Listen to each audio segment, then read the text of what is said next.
West Bengal ఎన్నికలపై EC సంచలన నిర్ణయం తీసుకుంది. రేపు బెంగాల్లో మరోసారి పోలింగ్ జరగబోతోంది. సౌత్ 24 పర్గనాస్ జిల్లాల్లో ఉన్నటువంటి 15 అసెంబ్లీ బూతుల్లో మే 2న రీపోలింగ్ జరగబోతోంది.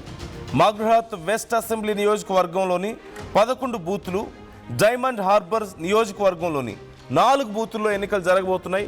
ఉదయం 7 గంటల నుంచి సాయంత్రం 6 గంటల వరకు ఈ రీపోలింగ్ ఉండబోతోంది. ఏప్రిల్ 29న జరిగినటువంటి రెండో దశ పోలింగ్లో అక్రమాలు జరిగాయంటూ ఫిర్యాదులు వచ్చాయి. దీంతో పారదర్శకతతో 15 బూతుల్లో రీపోలింగ్ని పెడుతున్నట్లుగా ఇప్పటికే జరిగిన పోలింగ్ని రద్దు చేసింది ఈసీ. ఈ నేపథ్యంలో రీపోలింగ్ కోసం ఏర్పాట్లు పూర్తి చేసింది. మే 4న బెంగాల్తో పాటుగా 4 రాష్ట్రాల ఎన్నికల ఫలితాలు రాబోతున్నాయి. ఈ నేపథ్యంలో ఇప్పటికే వెస్ట్ బెంగాల్లో ఎస్పెషల్లీ దేశమంతా వెస్ట్ బెంగాల్ వైపు చూస్తుంది. ఏం జరగబోతోందా అని.